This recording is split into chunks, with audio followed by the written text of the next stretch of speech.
മച്ചലിയാം. മച്ചലിയാം എന്ന് പറഞ്ഞു കഴിഞ്ഞിട്ടുണ്ടെങ്കിൽ മീനുകൾ എന്നാണ്. നരേഷ് സക്സേനയാണ് ഇത് എഴുതിയിട്ടുള്ളത്. ഏക് ബാർ ഹമാരി മച്ചലിയോം കാ പാനി മൈല ഹോ ഗയാ ഥ. ഒരിക്കൽ ഞങ്ങളുടെ വീട്ടിലുള്ള മച്ചലിയോം കാ പാനി എന്ന് പറഞ്ഞു കഴിഞ്ഞാൽ ഫിഷ് ടാങ്കിലുള്ള വെള്ളത്തിനെയാണ് കേട്ടോ പറയുന്നത്. അത് വൃത്തികേടായിട്ടുണ്ടായിരുന്നു, അഴുക്കായിട്ടുണ്ടായിരുന്നു. ഉസ് രാത്ത് ഘർമേം സാഫ് പാനി നഹീദ. ആ ദിവസം രാത്രി വീട്ടില് ശുദ്ധജലം ഉണ്ടായിരുന്നില്ല. സാഫ് പാനി എന്ന് പറഞ്ഞാൽ ശുദ്ധജലം ഉണ്ടായിരുന്നില്ല. ഓർ സുബഹ് തക്ക് സാരി മച്ചലിയാം മർ ഗയി. രാവിലെ ആയപ്പോഴത്തേക്കും, സുബഹ് എന്ന് പറഞ്ഞു കഴിഞ്ഞാൽ രാവിലെയാണ്, എല്ലാ മീനുകളും ചത്തുപോയിട്ടുണ്ടായിരുന്നു. ഹം യഹ് ബാത്ത് ഭൂൽ ചുക്കിയെത്തി. അപ്പോൾ ഒരുപാട് മുന്നേ നടന്ന കാര്യമാണ് കേട്ടോ. അപ്പം കവി നമ്മളടുത്ത് പറയുകയാണ്, അത് ഞങ്ങളിപ്പം മറന്നുപോയിട്ടേ ഉണ്ടായിരുന്നു എന്ന്. നമ്മളിപ്പം ആ പണ്ടത്തെ കാര്യം ഞങ്ങൾ മറന്നുപോയിട്ടുണ്ടായിരുന്നു എന്ന് പറയാണ്. ഏക് ദിൻ രാഖി അപ്പിനി കോപ്പി ഓർ പെൻസിൽ ദേക്കർ മുജ്സെ ബോളി. രാഖി എന്ന് പറഞ്ഞു കഴിഞ്ഞാൽ ഇവിടെ കവീൻ്റെ മകളാണ് കേട്ടോ. അപ്പം ഒരു ദിവസം കവീൻ്റെ മകളായിട്ടുള്ള രാഖി അവളുടെ നോട്ട് പുസ്തകം എടുത്തിട്ട് പെൻസിലും തന്നിട്ട് അദ്ദേഹത്തോട് പറയുകയാണ്, മുജ്സെ ബോളി പറഞ്ഞാൽ എന്നോട് പറഞ്ഞു, പപ്പ ഇസ് പർ മച്ചലി ബനാദോ. പപ്പ ഇതിലൊരു മച്ചലീനെ വരച്ചു തന്നാലും. മേനെ ഉസെ ഛേഡ്നെ കെ ലിയെ കാഗസ് പർ ലിഖ് ദിയാ മച്ചലി. ഞാൻ അവളെ ഒന്ന് കളിയാക്കാൻ, അവളെ ഒന്ന് ടീസ് ചെയ്യാൻ വേണ്ടിയിട്ട് ഞാൻ അവളുടെ അടുത്ത് ആ പേപ്പർ വാങ്ങിയിട്ട് എന്ത് ചെയ്തു, അതിൽ മച്ചലിനെ വരയ്ക്കുന്നതിന് പകരം മച്ചലി എന്ന് എഴുതി. കുछ देर രാഖി ഉസെ ഗൗർ സെ ദേഖ്തി രഹി. കുറച്ചു നേരം രാഖി അതിനെ ശ്രദ്ധിച്ചു നോക്കി. ഫിർ പരേശാൻ ഹോക്കർ ബോലി. എന്നിട്ട് വിഷമത്തോട് കൂടിയിട്ട് പറയുകയാണ്, ഇത് കൈസി മച്ചലി, ഇത് എന്ത് മീനാണ് എന്ന് ചോദിക്കുകയാണ്. പാപ്പ ഇസ്കി പൂഞ്ച് കഹാ ഓർ സിർ കഹാം. പാപ്പ അതിൻ്റെ വാൽ എവിടെയാണ്, അതിൻ്റെ തല എവിടെയാണ് എന്നൊക്കെ ചോദിക്കുകയാണ്. മേനെ ഉസെ സംജായ. ഞാൻ അവൾക്ക് മനസ്സിലാക്കി കൊടുത്തു. യഹ് മച്ചലി ക മാ യഹ് ചാ യഹ് ഉസ്കി ലീ. അപ്പോൾ നമ്മൾ മച്ചലിന്ന് എഴുതുമ്പോൾ ആദ്യം മായ എഴുതും, പിന്നെ ചാന്ന് എഴുതും, പിന്നെ ലീന്ന് എഴുതും. അപ്പോൾ കവി എന്ത് ചെയ്യാണ്, മകൾക്ക് പറഞ്ഞു കൊടുക്കുകയാണ്, ഇങ്ങനെയാണ് മച്ചലിന്ന് എഴുതാന്ന്. ഈ തരഹ് ലിഖാ ജാത്താ ഹേ മച്ചലി. ഇതുപോലെയാണ് മച്ചലിന്ന് എഴുതുക. ഉസ്നെ ഗംഭീർ ഹോക്കർ കഹാ അച്ഛ. അദ്ദേഹം ഗൗരവത്തോട് കൂടിയിട്ട് പറഞ്ഞു, ഓ ഓക്കെ. അവള് ഗൗരവത്തോട് കൂടിയിട്ട് പറയുകയാണെന്ത്, ശരി. തോ ജഹാം ലിഖാ ഹേ മച്ചലി വഹാം പാനി ഭി ലിഖ് ദോ. എന്നിട്ട് അച്ഛനോട് പറയുകയാണെന്ത്, കുട്ടി എവിടെയാണോ മച്ചലി എന്ന് എഴുതിയിട്ടുള്ളത് അവിടെ പാനി എന്നുകൂടി എഴുതിയാലും, അവിടെ പാനി വെള്ളം എന്നും കൂടി എഴുതിയാലും എന്ന് പറയാണ്. പാനി എന്ന് പറഞ്ഞാൽ വെള്ളം, ലിഖ് ദോ എന്ന് പറഞ്ഞു കഴിഞ്ഞാൽ എഴുതിയാലും.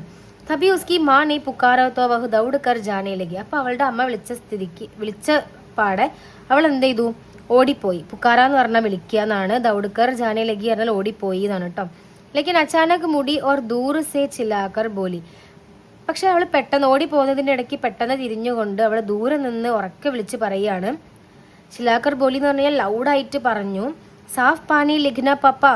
ശുദ്ധജലം എന്ന് എഴുതണേ പപ്പ എന്ന് പറഞ്ഞു.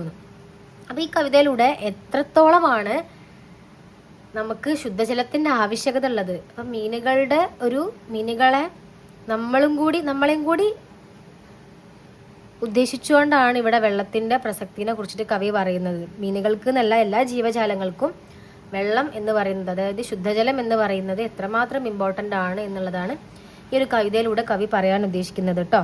അതിൻ്റെ എക്സ്പ്ലനേഷൻ നോക്കാം. കവി കഹ്താ ഹേ കി ഏക് ബാർ ഉൻകെ ഘർ കെ മച്ചലി ഘർ കാ പാനി ഗന്ദാ ഹോ ഗയാ ഥ. കവി പറയുന്നത്, ഒരു പ്രാവശ്യം അദ്ദേഹത്തിൻ്റെ വീട്ടിലെ മച്ചലി ഘർ കാ പാനി, അക്വേറിയത്തിലെ വെള്ളം അഴുക്കായിട്ടുണ്ടായിരുന്നു. ഗന്ദാ ഹോ ഗയ എന്ന് പറഞ്ഞാൽ വൃത്തികേടായിട്ടുണ്ടായിരുന്നു. ഘർമേ ഉസ് രാത്ത് സാഫ് പാനി ഉപലബ്ധ് നഹീദ. ആ രാത്രി ആ വീട്ടിൽ ശുദ്ധജലം അവൈലബിൾ ആയിരുന്നില്ല. അതുകൊണ്ട് തന്നെ സുബഹ് തക്ക് സാരി മച്ചലിയാ മർഗയി. രാവിലെ ആയപ്പോഴത്തേക്കും എല്ലാ മീനുകളും ചത്തുപോയി. സമയ ബീത്തിനേക്ക് സാത്ത് പരിവാർ യഹ് ബാത്ത് ഭൂൽ ഗയ. ഒരുപാട് കാലം കഴിഞ്ഞപ്പം വീട്ടുകാർ ഈ കാര്യം മറന്നുപോയി. कवि की बेटी राखी अपनी कॉपी लेकर पिता से कहती है कि वे उसकी कॉपी में मछली बनाए. കവിന്റെ മോളായിട്ടുള്ള രാഖി അദ്ദേഹത്തിനോട് ഒരു കോപ്പി കൊടുത്തിട്ട് അച്ഛനോട് പറയുകയാണ് ആ കോപ്പിയിൽ ഒരു മീനിനെ വരയ്ക്കാൻ വേണ്ടിയിട്ട്. യഹ് ഏക് സാധാരണ പ്യാരാ സാ ബാൽ സംവാദ് ഹെ. ഇതൊരു സാധാരണ ജനറൽ ആയിട്ടുള്ള ഒരു കുട്ടികൾ സംസാരിക്കുന്ന ഒരു കോൺവെർസേഷൻ ആണ്. ജോ ആകെ ഗഹരി ബാത്ത് കി ഓർ സംഗീത് കർത്താ ഹെ. പക്ഷെ ഇത് മുന്നിലോട്ട് പോകുമ്പോൾ ഇത് വളരെ ഡീപ്പായിട്ടുള്ള ഒരു മെസ്സേജ് നൽകുകയാണ്. കവി മസാക്ക് മേ മച്ചലി കാ ചിത്ര ബനാനെ കി ജഗഹ് സിർഫ് മച്ചലി ശബ്ദ ലിഖ് ദേത്താ ഹെ. കവി തമാശയ്ക്ക് മച്ചലിന്റെ ചിത്രം വരയ്ക്കുന്നതിന്റെ സ്ഥാനത്ത് എന്ത് ചെയ്യാണ്, മച്ചലി എന്നുള്ള വേർഡ് എഴുതുകയാണ്. ബേട്ടി കുച്ച് ദേർ ഉസ് ശബ്ദ കോ ധ്യാൻ സെ ദേഖ്തി രഹത്തി.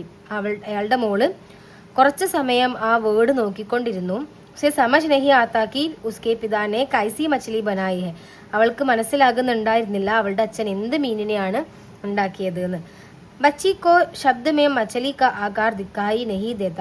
കുട്ടിക്ക് ആ വേർഡില് മീനിന്റെ ഷേപ്പ് കാണാൻ വേണ്ടി സാധിക്കുന്നുണ്ടായിരുന്നില്ല. ഉസ്കെ ലിയെ മച്ചലി ശബ്ദ കോയി അസലി മച്ചലി നഹി ഹെ.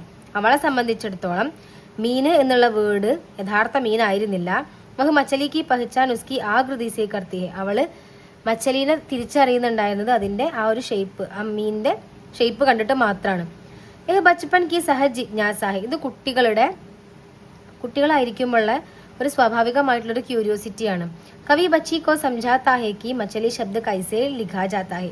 കവി മകൾക്ക് മനസ്സിലാക്കി കൊടുക്കുകയാണ് മച്ചലി എന്നുള്ള വേർഡ് എങ്ങനെയാണ് എഴുതാന്ന്. ഏഹ് ഭാഷ ഓർ ചിത്ര കെ അന്തർ കോ സമജാനെ കാ സുന്ദർ പ്രയാസ് ഹെ. ഭാഷയും ചിത്രവും തമ്മിലുള്ള വ്യത്യാസം മനസ്സിലാക്കാനുള്ള ഒരു ശ്രമമായിരുന്നു അത് എന്ന് പറയുന്നത്. पर बच्ची का बाल मन अभी भी संतुष्ट नहीं होता. പക്ഷെ കുട്ടിയുടെ ആ ഒരു കുഞ്ഞു മനസ്സ് അപ്പോഴും ഹാപ്പി ആയിരുന്നില്ല. क्योंकि उसके लिए शब्द नहीं जीवंत मछली मायने रखती है. കാരണം അവളെ സംബന്ധിച്ചിടത്തോളം ജീവിച്ചിരിക്കുന്ന മീന് എപ്പോഴും ആക്റ്റീവ് ആയിരിക്കും. और जाते जाते वह जोड़ती है साफ पानी लिखना पापा. അപ്പോൾ കുട്ടി എന്ത് ചെയ്യാണ്, ദൂരെ നിന്ന് വിളിച്ച് പറയാണ് ശുദ്ധജലം എന്ന് എഴുതണേ പാപ്പാന്ന്. ഏഹ് മാസൂം വാക്കി കവിത കോ ഗഹര അർത്ഥ ദേത്താ ഹെ. ഈ നിഷ്കളങ്കമായിട്ടുള്ള വാക്യം, സെന്റൻസ് കവിതയ്ക്കൊരു ഡീപ്പായിട്ടുള്ള അർത്ഥം നൽകുന്നുണ്ട്. ഏഹ് സിർഫ് ബച്ചേ കി ബാത്ത് നഹി. ഇത് വെറും ഒരു കുട്ടിയുടെ ഒരു സംസാരം മാത്രമല്ല, ബൽക്കി ഏക പ്രതീകാത്മക സന്ദേശ ഹെ. ഇതൊരു പോസിറ്റീവായിട്ടുള്ള ഒരു നമുക്ക് എല്ലാവർക്കും തരുന്നൊരു മെസ്സേജാണ്. ജിസ് സമാജ് യാ ജീവൻ മേം പാനി. ഏത് സമൂഹത്തിലാണോ ജീവിതത്തിലാണോ വെള്ളം, അതായത് സ്വച്ഛത എന്ന് പറഞ്ഞു കഴിഞ്ഞാൽ ക്ലീൻലിനെസ്, വൃത്തി എന്നാണ്. സച്ചായി എന്ന് പറഞ്ഞാൽ സത്യം.